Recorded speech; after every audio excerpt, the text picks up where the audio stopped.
तो कैसे हैं आप लोग? उम्मीद है बहुत अच्छे होंगे। जैसे कि पिछले लेक्चर में हमने बताया था कि आज पीएच मान के बारे में बात करने वाले हैं, तो चलिए शुरू करते हैं पीएच मान के बारे में।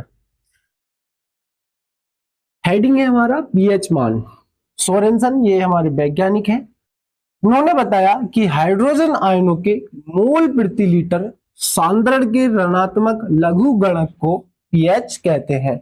यानी कि यहाँ पर सांद्रण दे रखा है, इसका मात्रक होता है मोल प्रति लीटर।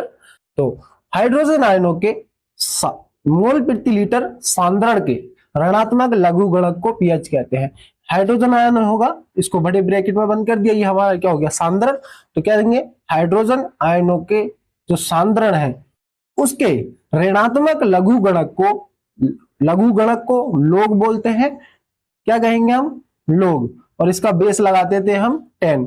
तो हाइड्रोजन आयन सांद्रण के ऋणात्मक लघु गणक को पीएच कहते हैं।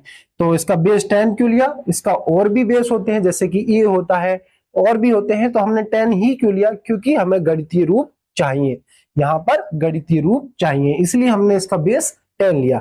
तो हाइड्रोजन आयन के सांद्रण जो होगा उसके ऋणात्मक लघु गणक को पीएच मान कहते हैं।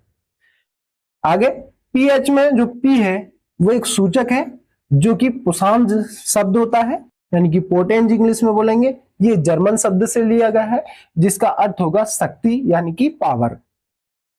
और जो एच सूचक है पीएच में, एच जो होता है वो होता है हमारा हाइड्रोजन, जिसका अर्थ होता है हाइड्रोजन आयन यानी कि H+ आयन। अतः पीएच का अर्थ होगा हाइड्रोजन आयन की शक्ति यानी कि पावर ऑफ हाइड्रोजन।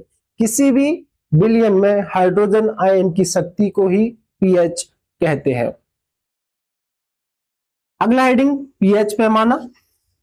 ये पीएच पैमाना जो बनाया था सोरेनसन ने ही बनाया था और इसकी डेफिनेशन भी सोरेनसन ने ही दी थी। देखते हैं। हाइड्रोजन आयन सांद्रण H+ आयन सांद्रण को व्यक्त करने के लिए एक पैमाना बनाया गया जिसे कि पीएच पैमाना या फिर पीएच स्केल कहते हैं। अर्थात यानी कि दूसरे शब्दों में कह सकते हैं तनुघोल के अम्लीय, क्षारीय, उदासीन प्रवृत्ति की माप के लिए, यानी कि कोई भी घोल होगा जिसमें विलय की मात्रा क्या होगी? कम होगी, उसको तनुघोल बोला जाएगा।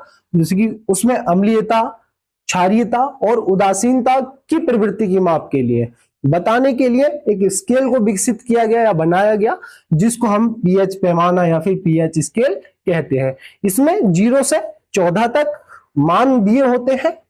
कितने? 0 से 14 तक मान दिए होते हैं। आइए इस स्केल के बारे में जानते हैं। पीएच स्केल के बारे में देखते हैं। ये स्केल बना हुआ है पीएच स्केल या पैमाना कह सकते हैं। पीएच मान दे रखे 0 से 14 तक, यानी कि 1 2 3 4 5 6, ये हमारा 14 तक है। और ये हाइड्रोजन आयन दे रखे हैं, ये हमारे घातों में होते हैं, जैसे कि 10 की पावर -0, 10 की पावर -1, 10 की पावर -2, इस प्रकार से आता है हमारा 10 की पावर -14 तक।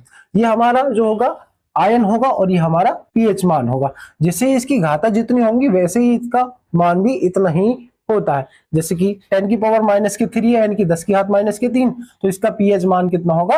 3 होगा। बाकी जब हम क्वेश्चन कराएंगे तब देख लेंगे। तो इसके बारे में बात करते हैं कि विलयन अम्लीय कब होता है, क्षारीय कब होगा और उदासीन कब होगा। तो देखते हैं। नोट दे रखा है, पॉइंट नंबर 1 है पीएच मान 7 से कम हो तो, अगर पीएच मान 7 से कम है तब वो विलयन रहेगा हमारा अम्लीय। पीएच मान अगर 7 से कम है तब वो विलयन रहेगा अम्लीय। दूसरा, पीएच मान 7 हो तब विलयन रहेगा हमारा उदासीन। न 7 से कम होगा और न ज्यादा होगा, तो 7 अगर रहेगा हमारा तो वो विलयन रहेगा हमारा उदासीन। तीसरा, पीएच मान 7 से अधिक हो, पीएच मान अगर 7 से अधिक है तब विलयन रहेगा क्षारीय। दूसरी बात आती है कि अम्लीयता, क्षारीयता और उदासीनता के बारे में बात करते हैं। अभी हमने बताया कि अगर 7 से अगर कोई मान कम है, 7 से अगर मान कम है तो वो अम्लीय रहेगा। जैसे जैसे घटता रहेगा उसकी अम्लीयता भी बढ़ती चली जाएगी। इनकी मान जितना छोटा होगा अम्ल का, मतलब 7 से अगर कम होगा, पता करेंगे तो वो अम्लीय विलयन होगा और उतनी ही अम्लीयता उसकी अधिक होगी। ऐसे ही इसी प्रकार से 7 से अगर अधिक है तो क्षारीय है, लेकिन जैसे जैसे मान इसका बढ़ता चला जाएगा वैसे ही क्षारीयता इसकी भी बढ़ती चली जाएगी। और हमारा उदासीन अगर 7 है तो इसका मान 7 ही रहता है, ना अधिक होगा ना ज्यादा होगा, केवल 7 रहेगा, तब हमारा विलयन उदासीन होगा। कुछ पदार्थों के मान दे रखे हैं, पीएच मान, जैसे कि सारणी बना रखी है, पदार्थ है, पीएच मान दे रखे हैं। पहला है हमारा हाइड्रोक्लोरिक अम्ल यानी कि HCl, इसका पीएच मान होता है 0। अभी हमने बात करी थी कि 7 से अगर कम हो तो उस विलयन को कहेंगे अम्लीय विलयन, और जितना ज्यादा कम होगा मान, जितना ज्यादा मान कम होगा उतना ही वो विलयन अम्लीय होगा। तो इसका मान क्या है, 0 है। तो ये क्या है, बहुत ज्यादा अधिक अम्लीय है। कौन, HCl यानी कि हाइड्रोक्लोरिक अम्ल। दूसरा नींबू का रस, इसका पीएच मान होता है 2.5, नींबू का रस। तीसरा ये शुद्ध जल, ये इंपॉर्टेंट आता है, क्वेश्चन पेपर में भी पूछा जाता है ये शुद्ध जल। शुद्ध जल का पीएच मान होता है हमारा 7।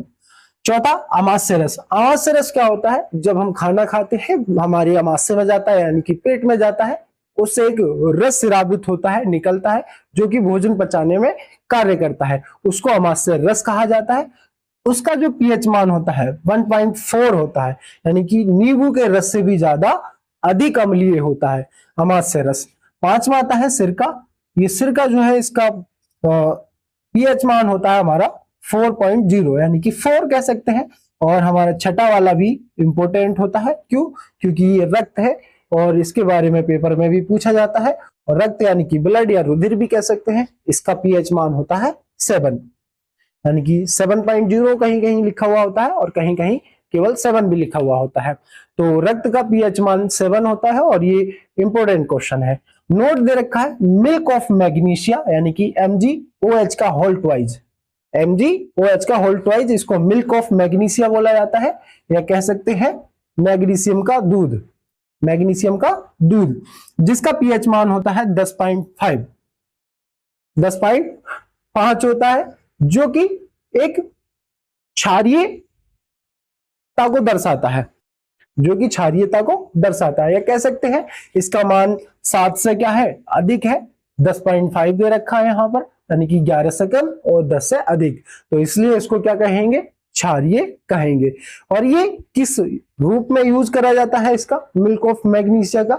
मिल्क ऑफ मैग्नीशिया जो होता है हमारा एक प्रकार की टैबलेट होती है, जो कि एसिडिटी में दी जाती है, यानी कि जो हमारे पेट के अंदर, अमाशय के अंदर गैस बन जाती है या जलन होती है, उसको खत्म करने के लिए हम मिल्क ऑफ मैग्नीशिया की टैबलेट को देते हैं। क्योंकि जो हमारी एसिडिटी होती है वो अम्लीयता के कारण होती है, अम्ल बढ़ जाना, और इसको कम करने के लिए क्षार होता है तो उदासीन बन जाता है। यानी कि क्षार जब हम लेते हैं, क्षारीय टैबलेट ली जाएगी मिल्क ऑफ मैग्नीशिया, तब हमारा क्या होगा, वो उदासीन होना स्टार्ट हो जाएगा, यानी कि लवण बनने स्टार्ट हो जाएंगे और हमको क्या हो जाता है, आराम मिल जाता है।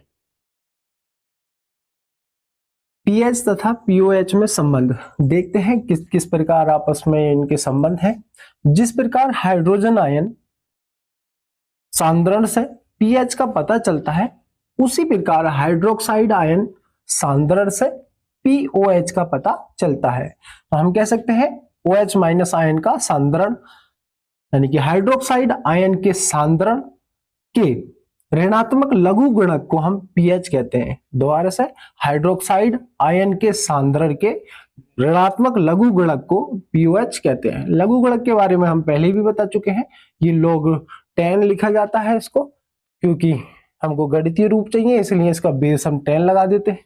तो पीएच प्लस पीओएच बराबर होता है 14, यानी कि हमारा जो पीएच मान होगा और पीओएच मान होगा, ये आपस में जोड़ने के बाद 14 हो जाता है, यानी कि 14 हो जाता है। या हम कह सकते हैं पीएच मान मतलब पता करने के लिए, पीएच मान पता करने के लिए तो क्या करेंगे हम, 14 माइनस पीओएच कर देंगे, यानी कि पीओएच इधर प्लस में है, जब ये बराबर में जाएगा कैसा हो जाएगा, माइनस में हो जाएगा।